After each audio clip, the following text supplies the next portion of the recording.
Jane Goodall once said, "There is not a sharp line dividing humans from the rest of the animal kingdom. Humans are just as much a natural element of this world as any other living thing. We share a special bond with life on Earth. It gives birth to us and sustains us. But the natural world also has a factor that plays a role in our deaths. We call it disease, and ever since early man caught his first cold, we have been fighting it."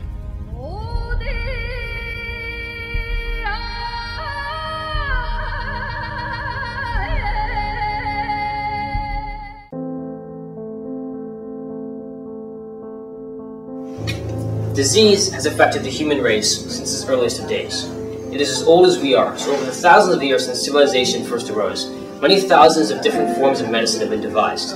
However, all of these methods to prevent disease can be separated into two fields: prevention and treatment.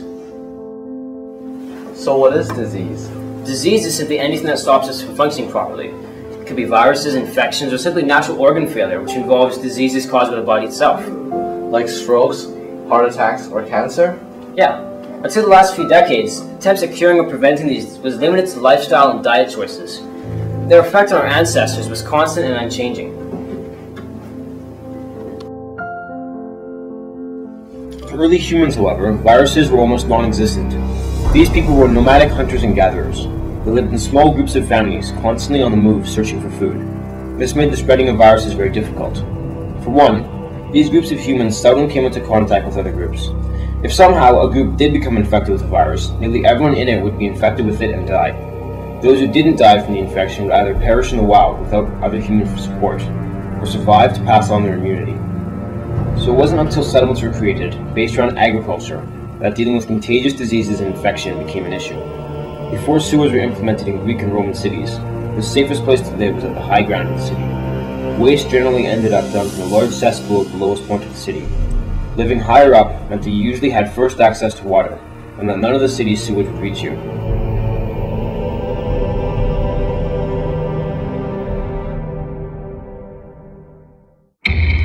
Another method of preventing disease was one practiced by nearly everyone worldwide: the disposal of corpses.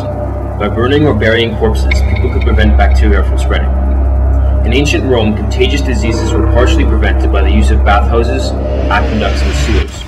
In general, Roman and other Mediterranean citizens were healthier than those of less developed cities.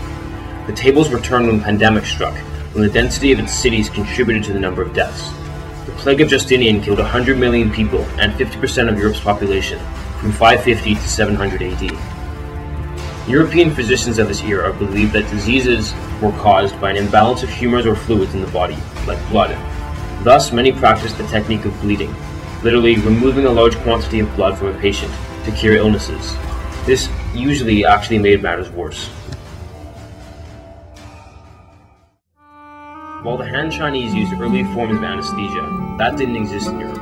Procedure for battlefield surgery in the Roman legions involved little more than giving the soldier a drink and sawing away. For the most part, early European medicine involved the use of herbs, diet, and lifestyle, coupled with a few bizarre misconceptions. Simple as it may seem, Rome and its other counterparts had the best medicine in Europe until about 1,000 years later. Forms of medicine in Europe became less advanced during the Dark Ages. When the Black Death struck, Europeans were forced to rely upon primitive forms of treatment. An example of these is the use of perfume. Because Europeans believed that diseases were spread by odors, they tried to use scents to combat the plague. Superstition also played a huge part in medicine. Rich kings searched for immortality in minerals, religion, or other practices, like the consumption of ground-up Egyptian mummies. In the Muslim world, however, medicine made great advances. Among other things, Arab physicians discovered the immune system, used animal testing, invented injection syringes, developed early drugstores, and discovered at least 2,000 medicinal substances.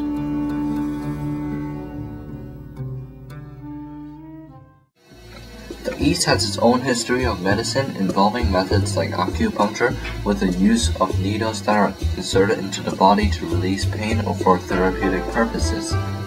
Auricular therapy is also a method developed by the East, which is a form of food therapy using herbal medicine mainly to cure diseases found in the digestive tract. Cupping is a type of massage, placing cups on a patient's back, acting as a suction to release stress. Last but not least, a method called moxibustion involves the burning of herbs for medicinal effects. Basically, the East develops its method of cures to diseases that are totally separate from the West. However, it is only the recent years when the doctors start to incorporate these methods into one. Approximately 360 acupuncture points on the body. There are other extra points that exist as well, so at last count, no one's quite sure how many acupuncture points, but traditionally speaking, somewhere between 300 and 400 classically described acupuncture points. It wasn't until the Renaissance and later that modern medicine emerged. The things we take for granted in our everyday life, like anesthesia, vaccines, or even antibiotics, weren't around just 3 centuries ago. So the next time we walk by a hospital, think of all the discoveries that had to be made before us, and just how lucky we all are. While the future of modern medicine is unknown, history indicates that medical breakthroughs will continue to be made. But the fact remains that there is no elixir of life and no way to cheat death. Death is certain, natural, and healthy for the planet, but another 5 years of retirement never hurts. And for that, we'll always have modern medicine, the product of 10,000 years of medical misconceptions, blunders, and discoveries.